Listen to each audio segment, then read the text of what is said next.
Tonight on CreepAndQuill, a cruel sorcerer is deceived by a clever survivor in the chilling tale of Fitcher's bird.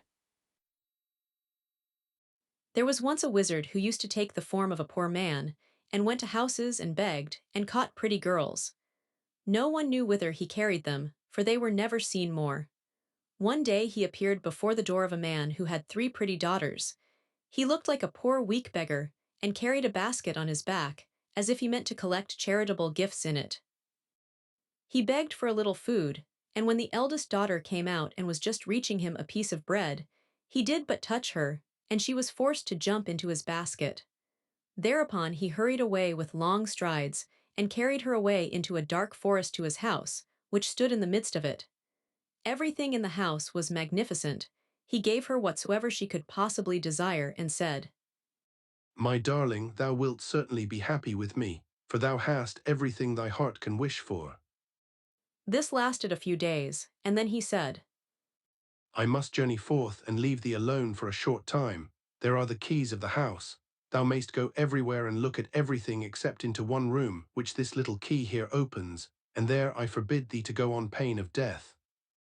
He likewise gave her an egg and said, Preserve the egg carefully for me, and carry it continually about with thee, for a great misfortune would arise from the loss of it. She took the keys and the egg, and promised to obey him in everything. When he was gone, she went all round the house from the bottom to the top, and examined everything. The rooms shone with silver and gold, and she thought she had never seen such great splendor. At length she came to the forbidden door. She wished to pass it by, but curiosity let her have no rest. She examined the key. It looked just like any other. She put it in the keyhole and turned it a little, and the door sprang open. But what did she see when she went in? A great bloody basin stood in the middle of the room, and therein lay human beings, dead and hewn to pieces, and hard by was a block of wood, and a gleaming axe lay upon it. She was so terribly alarmed that the egg which she held in her hand fell into the basin. She got it out and washed the blood off, but in vain. It appeared again in a moment. She washed and scrubbed, but she could not get it out. It was not long before the man came back from his journey, and the first things which he asked for were the key and the egg.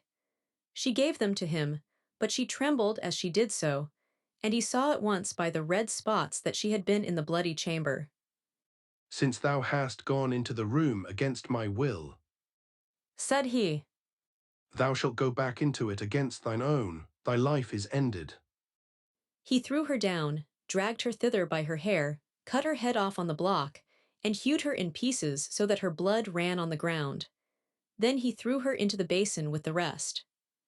Now I will fetch myself the second.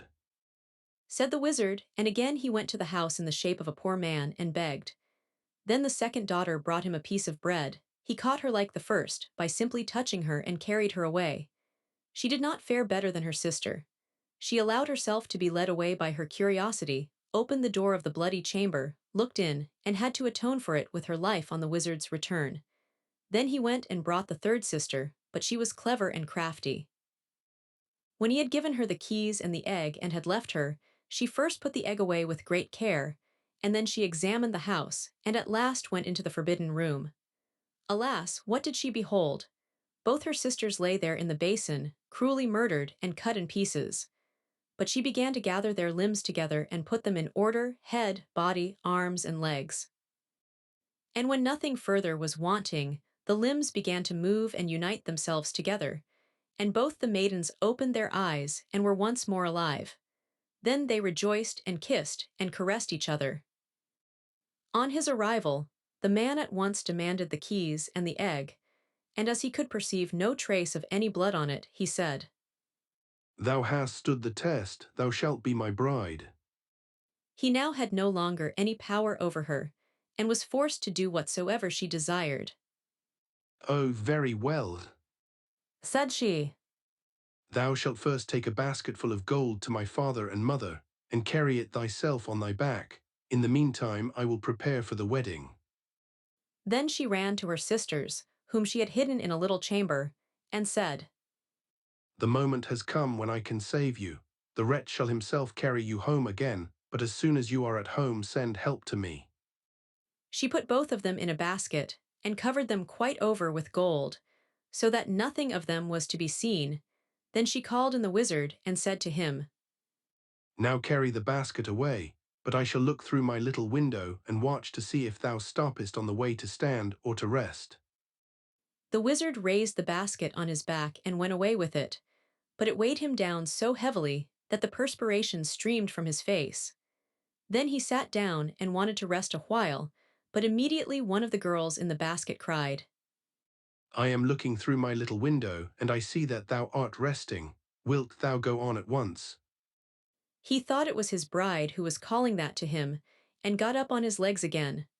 Once more he was going to sit down, but instantly she cried, I am looking through my little window, and I see that thou art resting. Wilt thou go on directly? and whenever he stood still, she cried this, and then he was forced to go onwards, until at last, groaning and out of breath, he took the basket with the gold and the two maidens into their parents' house. At home, however, the bride prepared the marriage feast, and sent invitations to the friends of the wizard. Then she took a skull with grinning teeth, put some ornaments on it and a wreath of flowers, carried it upstairs to the garret window, and let it look out from thence. When all was ready, she got into a barrel of honey, and then cut the feather bed open and rolled herself in it, until she looked like a wondrous bird, and no one could recognize her. Then she went out of the house, and on her way she met some of the wedding guests, who asked, O Fitcher's bird, how comest thou here? I come from Fitcher's house quite near. And what may the young bride be doing? From cellar to garret she's swept all clean, and now from the window she's peeping, I ween.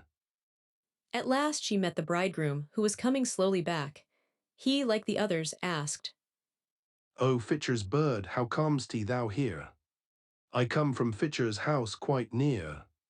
And what may the young bride be doing?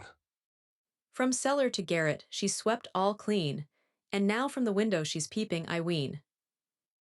The bridegroom looked up, saw the decked-out skull, thought it was his bride, and nodded to her, greeting her kindly. But when he and his guests had all gone into the house, the brothers and kinsmen of the bride, who had been sent to rescue her, arrived. They locked all the doors of the house, that no one might escape, set fire to it, and the wizard and all his crew had to burn.